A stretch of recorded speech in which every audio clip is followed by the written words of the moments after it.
இன்றே டவுன்லோட் செய்து உங்கள் ஃபேவரட் ஷோக்களை என்ஜாய் பண்ணுங்க. உன் மனசு எனக்கு நல்லா தெரியும். அதை நினைச்சுக்கிட்டெல்லாம் நீ என்ன ஒதுக்கி வைக்கல. எல்லாம் அந்த புஷ்பானால வந்தது. எனக்கு வர்ற கோபத்துக்கு அவளெல்லாம்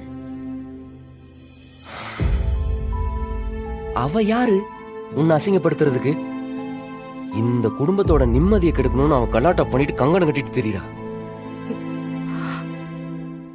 நீ அதை போய் பெருசா எடுத்துக்கிட்டு எனக்கும் உனக்கும் ஒண்ணு இல்லைன்னு ஒதுங்கி நின்னுகிட்டு இருக்க. இதெல்லாம் நல்லா இல்ல. உன் மனசாட்சி தொட்டு சொல்லு, நீ இதெல்லாம் விரும்பிதான் செய்யறியா?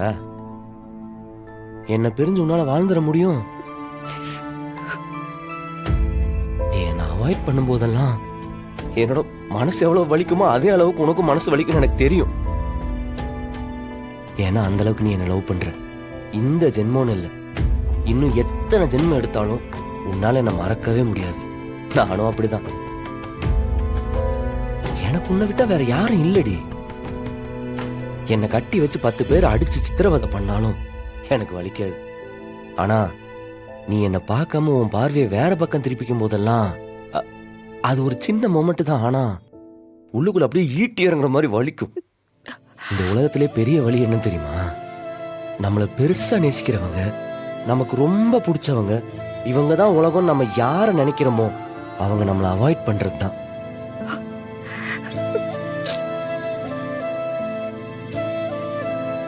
இங்க பார், நீ என்ன தண்டிக்கணும்னு நினைச்சா வேற ஏதாச்சும் ஒரு வழியில என்ன தண்டிச்சுக்க. தயவு செஞ்சு இப்படி பண்ணாத. நான் வாழ்ற வாழ்க்கைக்கு அர்த்தமே நீதானடி. நீ இப்படியே அவாய்ட் பண்ணிட்டு போறப்பெல்லாம் ஏன்டா வாழணும்னு தோணுது. இங்க பார், இந்த உலகமே தப்பா பேசணும் நீ நினைக்கிற. ஆனா நம்ம கணவன் மனைவிங்கிற உண்மையை மறைக்க முடியாதுல்ல. முதல்ல அதையே மறைக்கணும்னு தான் நான் கேக்குறேன். கனி வளர்ந்துகிட்டு இருக்கா. நாளைக்கு அவளை சுத்தி தப்பான எந்த ஒரு கேள்வியும் வந்துடக்கூடாது.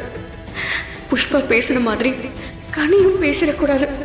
அதுக்காக நான் உன்னை விட்டு விலகிதான் இருக்கணும். மரம் உன்னதான் கேக்குறேன்.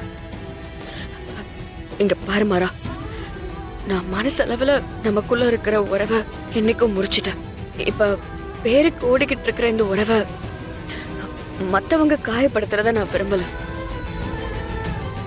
ப்ளீஸ், நான் விலகி நிக்கிற மாதிரி நீயும் விலகி நில்லு. அதுதான் எல்லாருக்கும் நல்லது.